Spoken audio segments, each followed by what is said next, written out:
Donald Trump in Manhattan yesterday, where he met with a group of evangelical Christian leaders. In a video of the meeting with Donald Trump yesterday, it was provided by Pastor E.W. Jackson, who we should note supported Ted Cruz in the primaries. Trump appears to directly question Hillary Clinton's faith. Anything about Hillary in terms of religion. Now, she's been in the public eye for years and years, and yet there's nothing out there. There's like nothing out there. It's going to be an extension of Obama, but it's going to be worse, because with Obama you had your guard out. With Hillary you don't, and it's going to be worse.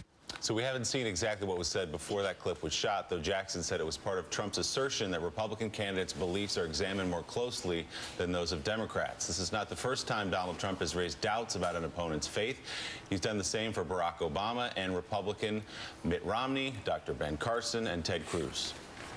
To the best of my knowledge, not too many evangelicals come out of Cuba, okay? Just remember that.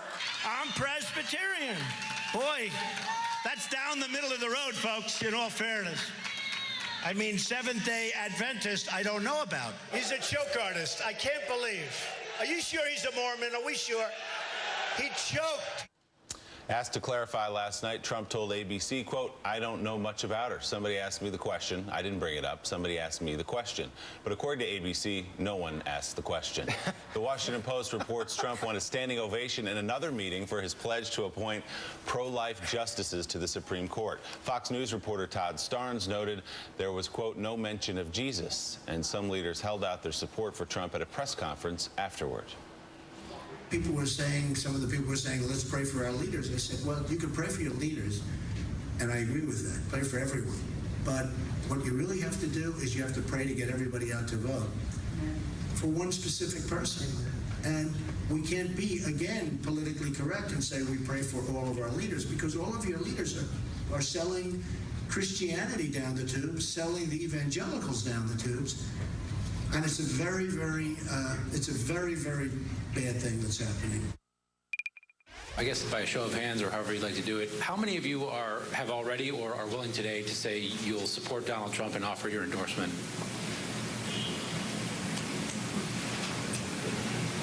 Okay. Well, wow. Nicole, in my experience, that means absolutely nothing. You know what that means? That means that if there's 7 people up there, all 7 of them are voting for Trump, and they'll whisper to the person when they leave the room, "I'm voting for Trump." I say that only because everywhere I go, whenever Mika will try to get people to show, you know, raise their hands, how many people are you voting for Trump? Nobody ever raises their hands, and then you leave, and they're all going, "I'm voting for Trump, I'm voting for Trump, I'm voting for Trump." The better question is how many of you know somebody voting for Trump, and then a whole room will raise their hand, and you figure that's how you get to half the country. Yeah. Listen, these meetings are weird, right? Anyway, the whole setup of them.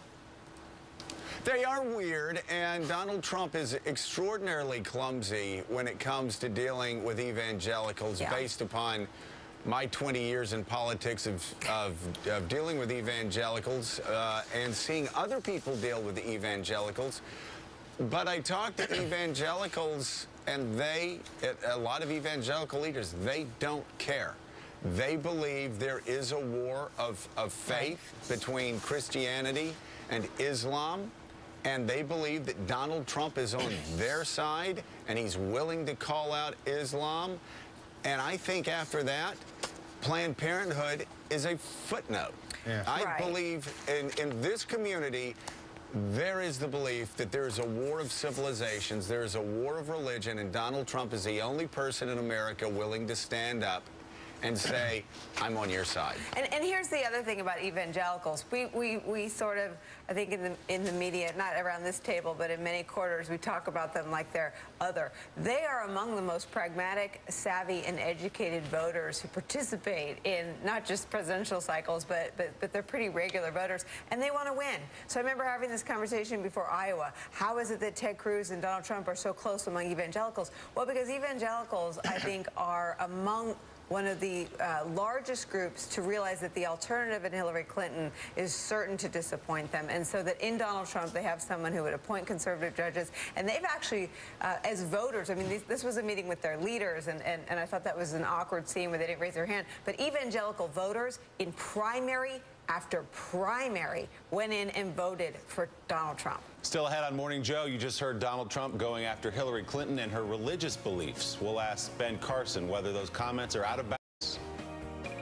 I was asked the other day in Knoxville about my Christian faith and how it influenced me. And I said, look, I think the two great commandments, if you're a Christian, is to love the Lord with all your might and love your neighbor as yourself. And we have to expand what we mean by neighbor, to everybody in our country. I mean, we'll worry about the world later. We need to expand it to everybody in our country to try to see them as, equal and as worthy of dignity and respect.